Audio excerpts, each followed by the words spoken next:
MHT CET फिजिक्सची तयारी करताय तर PYQ ला नेग्लेक्ट करून चालणार नाही. हा प्रश्न आहे कॅपॅसिटर या चॅप्टर मधून 5 वेळा CETनी as it is with option प्रश्न रिपीट केलेला आहे. प्रश्न हे म्हणतोय की आपल्याला इक्वल कॅपॅसिटर दिले ज्याची कॅपॅसिटन्स 2 मायक्रोफॅराड आहे आणि आपल्याला इक्विव्हॅलंट कॅपॅसिटन्स या चारही ऑप्शन पैकी 10/11 कोणाचं हे सांगायचंय. तर अत्यंत सोपं आहे. तुम्हाला हे दिसत असेल की हे पॅरलल मध्ये आहे, हे पॅरलल सर आणि हे दोन्ही सिरीज, त्याच पद्धतीने हे पॅरलल आणि हे तिन्ही सिरीज. तर आपण करून बघू.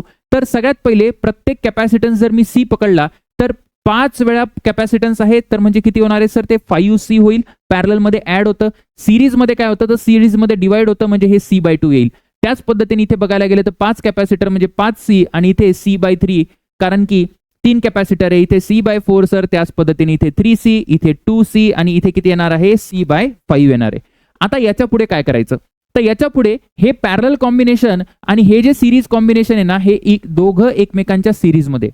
मग आता व्हॅल्यू टाका. तुम्ही C च्या जागी जर 2 टाकलं तर इथे येणार आहेत सर 10 आणि इथे C च्या जागी जर 2 टाकलं तर 2 कॅन्सल होऊन जाईल म्हणजे इथे येणार आहे 1. आता 10 आणि 1 चं सिरीज मध्ये करून बघू काय येतं.